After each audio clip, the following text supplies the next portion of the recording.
Dumaan ang ilang gabing hindi na ako nananaginip ng masama. Pero sa tuwing tumatambay ako sa balkonahe ng bahay namin, napapansin ko ang kasambahay ng kapitbahay namin na masama kong makatitig sa akin noon.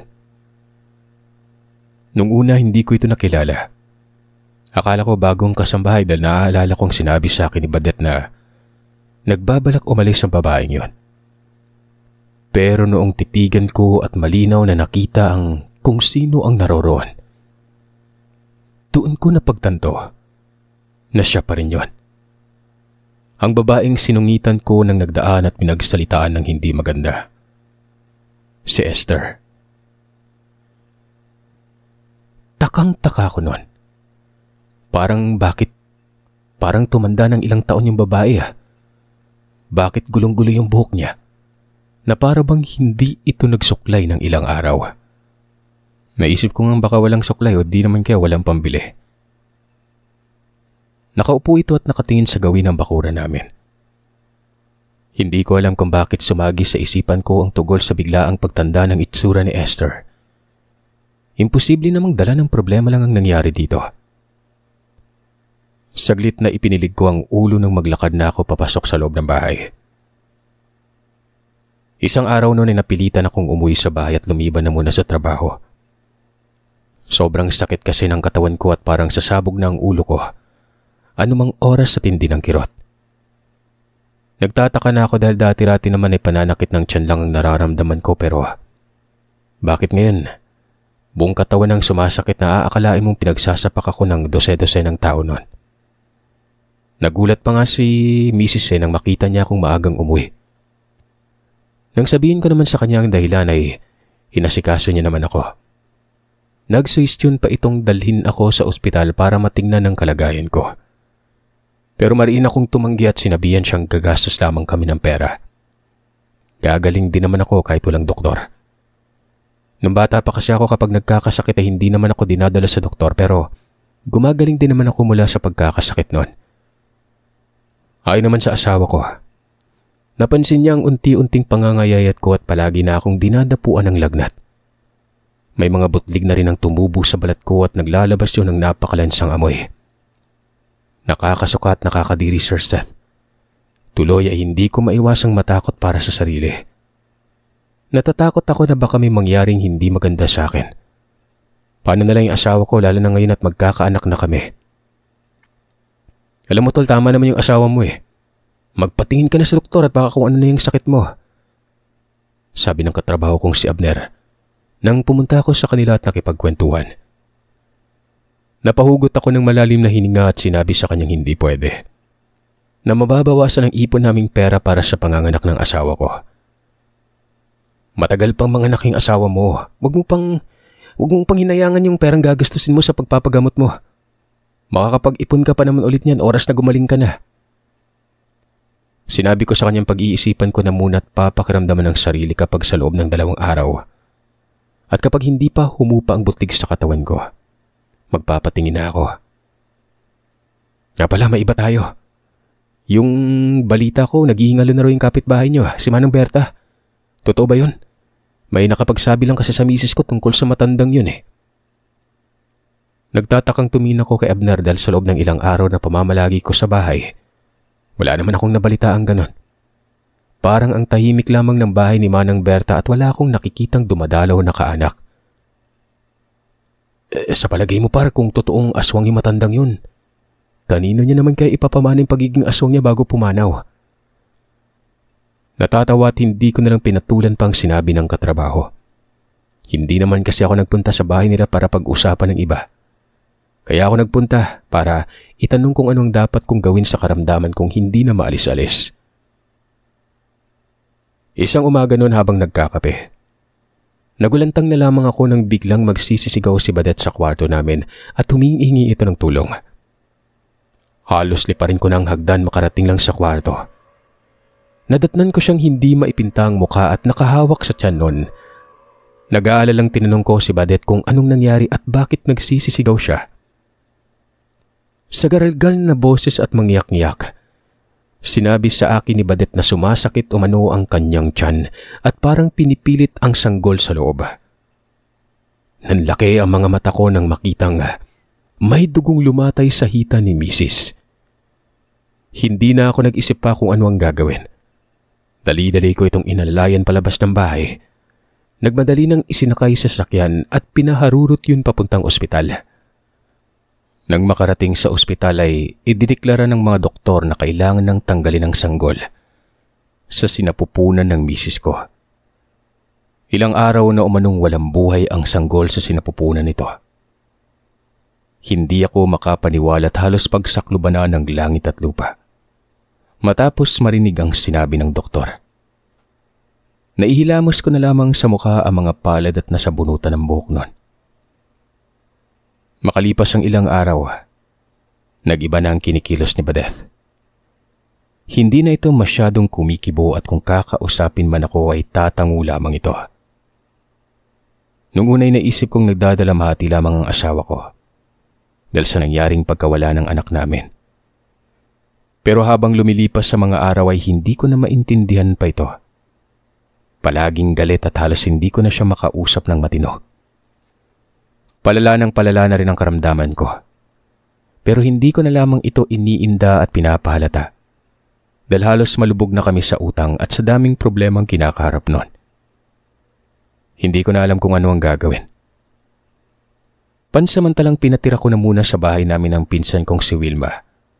Nang mabalitaang nawalan ng trabaho ito. Pinakiusapan ko siyang samahan na muna sa Badeth kapag sa trabaho ako.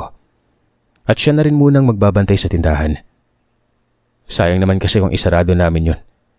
Lakas pa naman ang bentahan kahit papano. Isa pa ay hindi din ako pwedeng lumiban palagi at baka yun pa ang maging dahilan para matanggal ako. Ano na lamang ang kakainin namin mag-asawa at panggastos sa bahay, di ba? Magmula noong si Wilma na ang kasakasama ni Badeth, ay sinabi niya sa aking palagi daw kausap ni Badeth ang kasambahay ng kapitbahay, si Esther. Minsan pa nga umano ay pinapapasok ni Mrs. ang dalaga sa bahay namin, na siyang hindi naman ito gawain nun. Sigurado ka bang pinapapasok ng ate mo dito sa bayang babaeng yon? Tumango ang pinsan ko at sinabing palagi daw pumupunta si Esther sa bahay tuwing wala siya. O kaya naman ay si ate Badeth niya umano ang pumupunta sa bahay ng matandang si Manang Berta. Hindi ko napigilan ang mapalatak at agad na kinumpronta ang asawa ko kung bakit niya pinapapasok sa bahay namin si Esther. Galit namang tinitigan ako ni Badeth. Sa kauna-unahang pagkakataon ni nanlilisik ang mga mata niyang nagwikang. Wala daw akong pakialam kung sino ang gusto niyang papasukin sa loob ng bahay namin. Walang hiya naman ba dito? Hindi ka nakakatulong sa problema ko. Tigil-tigilan mo ako sa pabalagbag mong pagsagot ha. At baka hindi kita matansya. Bulyaw ko kay Badeth at hindi na napigilang sampal nito. Nang muli na naman akong sinagot-sagot ng pabalang. Dahil sa ginawa ko ay mas lalo lamang tumindi ang hidwaan naming dalawa. Isang beses, pagbukas ko ng pintuan ng umagang yon, halos bumaliktad ang sikmura ko nang may nakitang bangkay ng hayop sa pintuan. Gutay-gutay na ang katawan at sa tingin ko ay nawala ang ibang lamang loob ng bangkay na yon. Gulat na gulat naman ang pinsan ko na makita niya ang kalunos-lunos na bangkay ng hayop na ito. Bago pa man magising ang asawa ko, ibinaon ko na sa likuran ng bahay ang bangkay ng hayop. Matapos kong ilibing at naglalakad na pabalik sa harapan ng bahay, nakita ko sa gilid ng mga mata si Esther. Nakadungaw sa bintana ng bahay. Mabilis na ibinaling ko ang tingin sa babae. At doon ay nakita ko itong nanlilisik ang mga matang nakangisi sa gawi ko. Gigil na pinagmumura ko sa isipan ng babae. Dahil sa ginawang pagngisi nito sa akin na aakalain mong demonyong nakakita ng taong bibiktimahin. Nak ng pating. Kung makatitig akala mong laki ng kasalanan ko. Sabi ko nang maisip ko na baka kaya ganun siya. Ay dahil sa hindi ko nga siya binigyan ng pera nung minsang pumunta siya sa tindahan namin na tumingi ng tulong. Sa paglipas ng mga araw ay tuluyan na nga akong hindi na ako kapasok. Mas lalong lumala ang sakit ko. Pasintabi sa mga kumakain, Sir Seth, pero noon ngang magubad ako ng saluwal isang araw, nakita ko sa salamin ng sarili. Halos malata ng binti ko noon. Nagnanaknak na at parang may kung anong maliliit na gumagalaw sa naninilaw-nilaw na sugat. Sobrang baho na rin at halos hindi ko na makilala ang sarili ko dahil sa kapayatan ng pangangatawan. Kahit anong gawin kong paglilinis at pagligo ay umaalingasaw pa rin sa katawan ko ang napakabahong amoy. Nagsuwestyon naman ang pinsan ko na kung magpatingin daw kaya ako sa albularyo at baka hindi doktor ang makapagpapagaling sa sakit ko nun, kundi isang albularyo. Malungkot na naglabas ako ng hinaing kay Wilma. Sinabi ko sa kanyang hindi ko na alam kung ano ang dapat kong unahin. Kung ang karamdaman ko ba, ang mga utang o ang asawa ko. Magpasa hanggang ngayon kasi ay hindi ko pa rin makakausap ng maayos si Baneth. Palagi din siyang nilalagnat tuwing sumasapit ang dapit hapon. Gulong-gulo na ako at pakiramdam ko ay inaalat na kami sa hindi maintindihang dahilan. Lahat naman ng pagsisikap at kasipagan ay ginawa ko nun. Idagdag pang may mga gabing nagigising akong wala sa tabi ang asawa. Kapag hinahanap ko naman ay hindi ko mahagilap. O kaya naman minsan sa hating gabi ay nadatatnan ko siyang nasa labas ng bahay habang nakatingala sa bilog na buwan. Sunod-sunod na rin ang mga kababalagang nangyayari sa baryo. Halos lahat ng mga alagang hayop ng mga kapitbahay namin, isa-isang nagkakawalaan. At kung makita man, wala ng buhay. Maging ang huni ng wakwak ay nakakarinig na naman ako. At sa pakiramdam ko ay nagpaikot-ikot lamang yun sa bakuran ng bahay. Halos hindi na ako makatulog at makakain dahil sa problemang kinakaharap. Samahan pa ng paulit-ulit na bangungot na nangyayari sa akin tuwing nasa kasarapan na ng pagtulog. Isang tanghali, pababa pa lamang ako ng hagdan nang biglang nandilim ang paningin ko. Mabuti na lamang at nasa ikahuling baitang na ako nang tuluyang bumagsak sa may sahig nun. Bago tuluyang mawala ng malay ay narinig ko ang malikas na sigaw ni Wilma. Hindi ko alam kung ilang oras akong tulog. Pupungas-pungas na napabalikwas ako ng bangon at kahit na napakasakit ng katawan ko ay agaran kong hinanap ang asawa ko. Si Badet nasan siya? Ikaw, anong ginagawa mo? Paus kong tanong na makita si Abner na pinupunasan ng mga sugat ko nun. Par, huminahon ka. Kasalukuyan ang ginagamot yung asawa mo kaya huwag ka nang mag-alala. Tsaka kahapon ka pa nawala ng malay. Buti nagising ka na. Kahapon pa? Sino yung gumamot kay Badet? Doon ko lang napagtantong wala ako sa bahay namin. Iba din ang samyo ng amoy na nalalanghap ko at para itong pinaghalo-halong sunog ng mga tuyong dahon. May mga nakasabit din kung ano-anong dahon sa bintana ng bahay. At may mga bote-botelyang nakalagay sa estante. Si Mang Renato, siya yung gumagamot sa asawa mo. Naguguluhang tinanong ko si Abner kung sinong Mang Renato at nasaan kami nun. Bakit wala kami sa bahay? Gayong sa pagkakatanda ko ay nasa paanan ako ng hagdan bago nawalan ng malay. Ayon sa katrabaho ko, naghatid silang mag-asawa ng pagkain sa bahay ko dahil kaarawan ng anak nila. At hindi nga ako naimbitahan. Saktong-sakto umano na noong papalapit na sila sa bakuran. Nakarinig sila ng malakas na sigaw mula sa loob. Kasabay noon ay narinig ni Abner ang pangalan ko. Kung kaya't nagmadali na siyang pumasok. Hindi na nga siya kumatok pa sa pintuan. Agaran na lamang siyang pumasok na makitang nakaawang ng bahagya ang pintuan at doon ay nakita niya akong nakahandusay. Nang makita niya ang kalagayan ko ay binuhat niya na ako para dalhin sana sa ospital. Pero nang makita niya ang kalagayan ni Badet nung makasakay na ito at inaalalayan ako, nilihis niya ang sasakyan. Imbis sa ospital ay sa albularyo na kami mag-asawang dinala, na nasa karatig lugar lang naninirahan. Bigla ding sumagi sa isipan niya mga bagay na nireklamo ko sa kanya noon. Ito yung pinagpapasalamat ko, na mabuti na lamang talaga at nataon ng lahat. Ipinaliwanag din ni Abner na naiwan niya sa bahay si Wilma para mag-asikaso ng gamit. para mas magiging madali lang ang lahat. Kung sakali man kasi nasabihin ng albularyong dalhin ako sa ospital ay kukuha na lamang siya ng gamit ko para hindi na uuwi pa ang asawa ko. Ito na lamang ang magbabantay oras na hindi ako pauwi ng doktor. Pasensya ka na par. Medyo nataranta na kasi ako nun kaya kung ano na lang yung pumasok sa isipan ko. Yun yung sinunod ko. Magsasalita pa sana ako nang marinig ko ang boses ni Badet na sumisigaw. Kahit na masakit ang katawan ay pinilit kong tumayo at tinanong kung nasa ng asawa ko. Hindi ko na pinansin ang pagpigil ni Abner. Nag-aalala akong marinig ang iyak ni Mrs. na parang nagmamakaawa. Hindi ko alam kung ano ang nangyayari dito.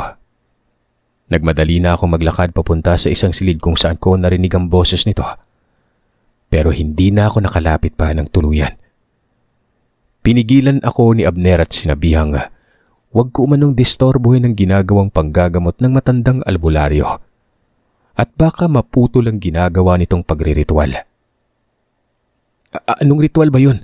Hindi mo ba naririnig na nagsisisigaw na yung misis ko? Baka kung ano nang nangyari sa kanya. Pagpupumiglas kong wika at tinatawag ang pangalan niya. Maya-maya pa, bumukas ang pintuan. Nakita ko ang lalaking hindi pa gaanon katandaan na halos maligo na sa pawis habang hinihingal. Tuloy ay hindi ko napigilang mag-isip ng hindi maganda. Pumasok sa isipan ko ng mga sandaling yon na may ginawa siyang kahalayan sa misis ko. Dahil sa maduming isip kahit na nangihina ako ay walang sabi-sabing, kinelihan ko ang lalaki at pagalit na nagsalita nun. Sino ka? Anong ginawa mo sa asawa ko? Anong ginawa mo sa kanya? Hindi ko napigilang tanong dito. Gusto kong sapakin ang matanda pero bago pa man mangyari yon ay may nakita akong babaeng hindi rin gaanong katandaan ang lumabas ng kwarto at tinititigan ako na masama. Agad namang binitawan ko ang matandang lalaki nang mapag-alaman kong asawa nito ang matandang babaeng kakalabas lang. Bago ka gumawa ng aksyon bata, alamin mo muna kung ano ang nangyayari dahil yan yung ikakapahamak mo. Saad namang gagamot. Tila napahiya naman ako sa kapahangasang ginawa. Humingi ako ng tawad at sinabing nag-aalala lamang ako sa asawa ko. Akmang sisilipin ko na sana si Mrs. pero mariin akong pinigil ng albularyo.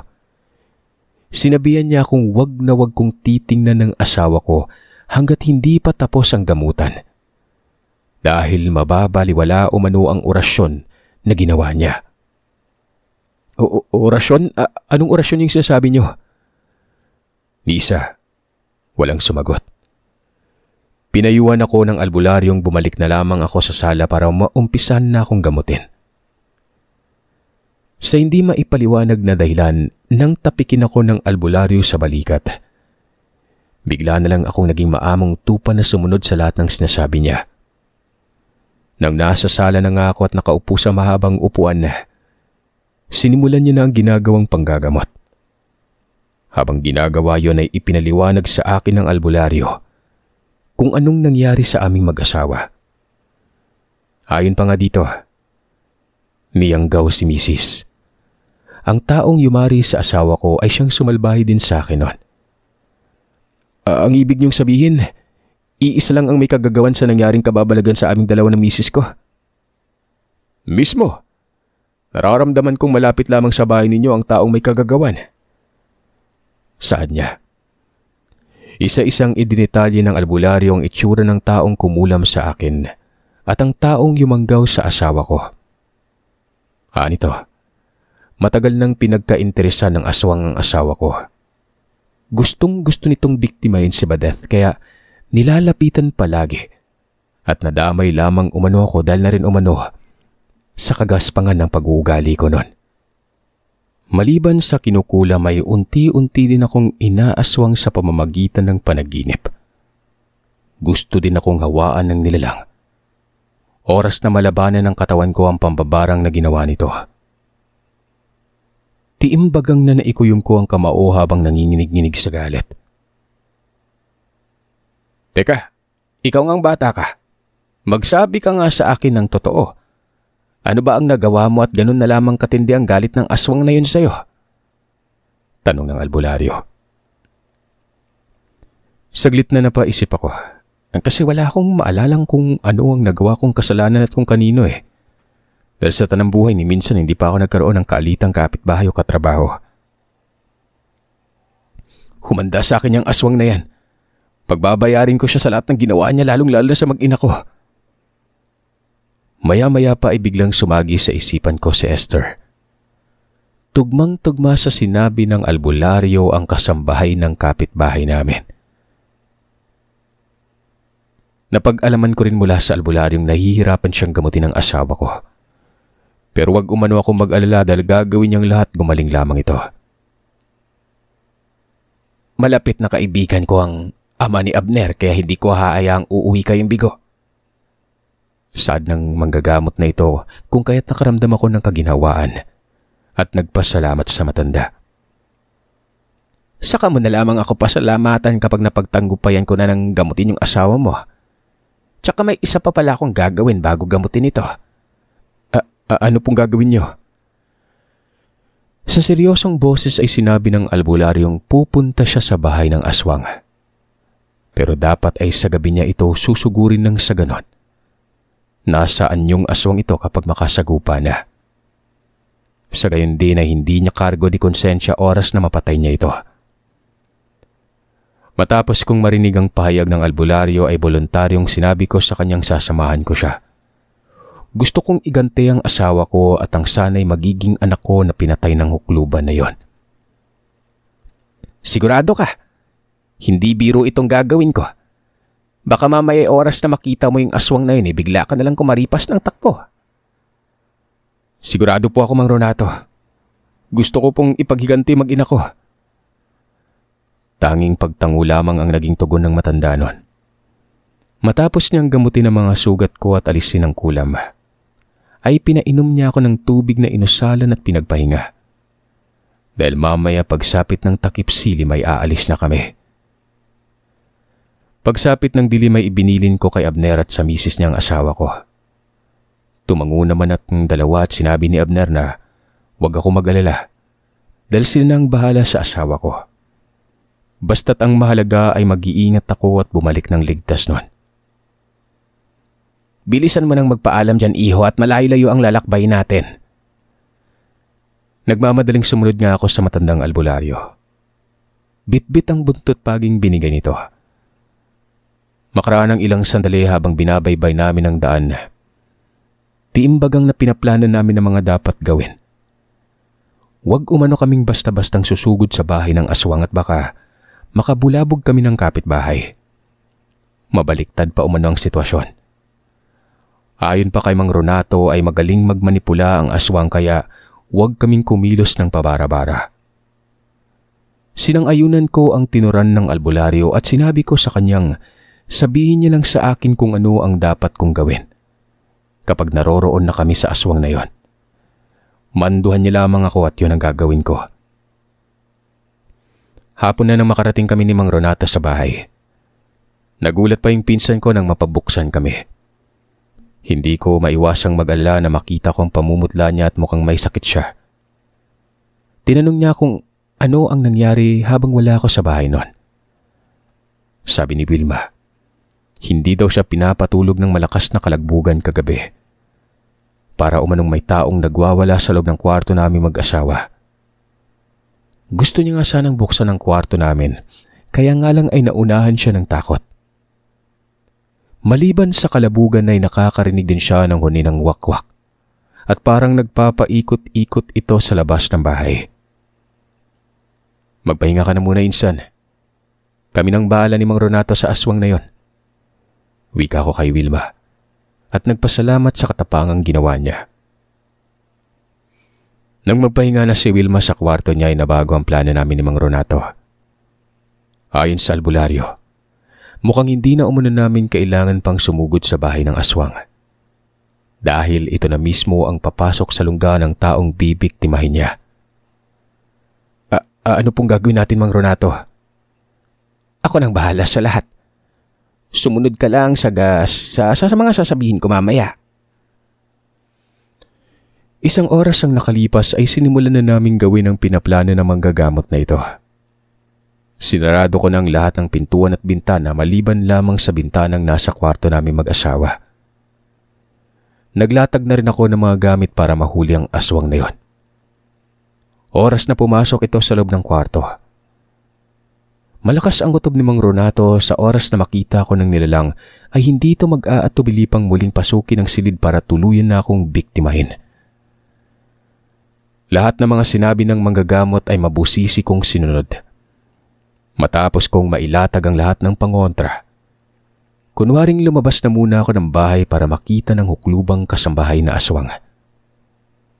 Nagtagumpay ako dahil ilang minuto lang ang nagpalakad-lakad ako sa bakuran. Nakita ko sa gilid ng mga matang nakadungaw si Esther sa bintana ng bahay nang pinagsisilbihan niya. Bumalik na ako sa loob ng bahay at muling isinarang maigi ang pinto nun. Binilinan ko na rin si Wilma na huwag lumabas ng silid niya, kahit na anuman ang marinig sa labas ng kwarto niya. Hanggat hindi sisikat ang haring araw ay huwag na huwag niyang bubuksan ang bintana. Huwag din siyang mag-alala dahil nilagyan ni Mang Renato ng sabulag at sinelyo ng kwarto niya para hindi mapansin ng nilalang o mapasok ang silid niya nun. Makaraan ng ilang sandali ay tuluyan ng nilamon ng dilim ang paligid. Nag-iba na ang klima ng hangin. May nalalanghap na akong naghahalong amoy kandila at amoy malansang naburong dugo. Naisip kong baka nagsimula na sa ginagawang kabalbala ng lintik na nilalang na yon. Sige lang, hayaan kitang pumasok sa ginawa naming bitag. Tingnan lang natin. Sambit ko pa sa isipan ko. Nakapwesto na rin si Mang Renato sa pinagkublihan at nakaabang na kung kailan susugod ang nilalang. Ilang minuto pa ang hinintay namin nang maramdaman ko ang mahihinang halinghing ng nilalang na yon. Kabado man, ay nagkunwari pa rin akong tulog. Pero matalas na pinapakiramdaman ng paligid. Habang mariing hinawakan ng buntot ng pagi. Malamlam na ilaw lamang ang nagsisilbing liwanag ng gabing yon sa loob ng kwarto. Maya-maya pa ay naramdaman ko na ang napakagaspang na palad na dahan-dahang dumantay sa paa ko. Ginapangan na ako ng kilabot sa katawan pero tinatagan ko ang sarili ko nun. Hindi ako pwedeng magpadaig sa takot na nararamdaman. Kailangan kong magpakatatag. Kailangan kong ipaghigante ang mag-ina ko sa walang hiyang aswang na yon. Maya-maya pa, isang malakas na pag-atungal ang narinig ko. Nang idilat ko ang mga mata ko, ay nakita kong nagdumugan na ang aswang at ang albularyo. Akmang itatarak na sanang albularyo ang punyal na hawak niya sa dibdib ng aswang pero mabilis na nakailag yon. Nadaplisan lamang ito. Pero kahit nadaplis lang, nakita kong nasaktan ulit yon. Umangil ito ng pagkalakas-lakas at umatungal pa bago tumakbo papunta sa bintana. "Huli ka, Balbon," sabi ng manggagamot. Teka, saan ka pupuntang animal ka?" Hinabol niya ito matapos makawala nun. "Sa tingin mo papalabasin pa kita ng buhay dito, demonyo ka?" Bulalas niya at nag-usal na ito ng dasal. Nagulat at napaatras ang nilalang. Pero panandalian lamang yon. Dahil mabilis na itong tumayo at muli na namang nagdumugan ang dalawa. Ako aminin kong tinubuan ako ng kaduwagan ng mga sandaling yon. Nanigas ang katawan ko na para bang nablangko ako nang wala sa oras. Hindi ko na alam kung ano ang gagawin. Kung hindi pa sumigaw si Mang Renato at humingi ng tulong, ay hindi pa ako makakakilos sa kinaroroonan. Mabilis na hinagupit ko ng buntot pagi ang nilalang noong napaibabawan ang matandang albularyo. Agara namang umiwas ang aswang, dahilan para magkaroon ng pagkakataon ng albularyong gawin ang susunod na hakbang nun. Nang makabangon na siya, ay walang pag-aalinlangang muling inundayan niya ng saksak ang nilalang. Sa huling pagkakataon ay tumama ito sa dibdib ng nilalang na yon. Bumagsak ito sa sahig, kaya't napahinga ng maluwag ang manggagamot sa pag-aagalang tagumpay na nasawi itong nilalang na yon. Pero sa isang kisap mata lang ay bigla na lamang itong naging hayop na kulay itim mabilis na tumalon sa bintana. Nang sundan ko ito ng tingin ay nakita kong tao na ito pagbagsak sa lupa. Si Esther yon. Siguradong sigurado kung siya ang kasambahay ng kapitbahay namin. 100% hinding-hindi ako pwedeng magkamali. Kahit saan ka magpunta, wala ka ng kawala. Alam kong mamamatay ka na. Sa dami ng saksak na natamumong hukluban ka. Sigaw na manggagamot. Napahinga na lamang ako ng maluwag at sumalampak sa may sahig nun. Pakiramdam ko ay pagod na pagod ako kahit hindi naman ako nakipaglaban doon sa nilalang. Parang wala pang 1 minutong pinag-aambalos ko yung aswang pero parang mas pagod pa ako sa albularyo. Kinabukasan pinuntahan ko ang bahay ni Manang Berta at nagkunwaring mag-aabot ng pagkain. Pero bago pa man ako makarating ay nakita kong may mga tao na ang nagkakagulo sa bakuran ng bahay nun. Hindi ako nagpahalata. Nagkunwaring nakikiosyoso ako at tinanong ang isa sa mga kababaihan kung ano ang nangyari. Ayon dito, patay na umano ang matandang si Manang Berta. Mukhang ilang araw na itong walang buhay dahil sa nangangamoy na ang bangkay nito. Samantalang hindi naman makita kung nasaan ang kasambahay nitong si Esther. May nagsabi namang may nakakita daw doon sa kasambahay kaninang madaling araw. Sugatan ng babae at nagmamadali itong umalis. Usap-usapan rin na sa kasambahay isinalin ng matanda ang pagiging aswang nito. Kaya tuluyan na yung nalagutan ng hininga. Wala naman daw kasing ibang pagsasalina ng matanda sa pagiging aswang nito dahil ni isa sa mga kapamilya walang dumalaw. Ilang araw pa naming minanmanan ni Mang Renato ang bahay ng nilalang kung babalik pa ba siya. Naglagay na rin ito ng mga pangontra sa bahay at ginawa niya na kaming mag-asawa ng pangontra. Sa katagalan, inabandona na ng mga anak ang bahay ng matandang yon. Dahil sa kinikilabutan sila nang makitang maraming mga buto sa kwarto ng kasambahay at hindi umano malaman kung tao ba o sa hayop. May mga bahay din ng dugo sa dingding at mga hibla ng buhok ng tao at hayop. Hindi lang yon. Dahil sa may mga nakita ding bote na naglalaman ng langis at napakabaho nun. Kaya naman hinayaan na ng mga anak ang bahay ng kanilang ina. Naging maayos at matiwasay naman ang lahat. Ang pinsan kong si Wilma ay pinasok ng asawa ko sa kakilala nitong nangangailangan ng trabaho. Nag-impisa kami't uling mag-asawa at sinubukang kalimutan ng nangyaring minsang nagkaroon ng kapitbahay na aswang. Hindi na rin ako basta-bastang nagbibitaw ng mga masasakit na kataga. Sa takot na baka makulam ulit ako. Sa oras na makasakit ng damdamin ng hindi sinasadya nun. At kapag may mga taong lumalapit at humihingi ng tulong, tinutulungan ko ang mga ito sa abot ng aking makakaya.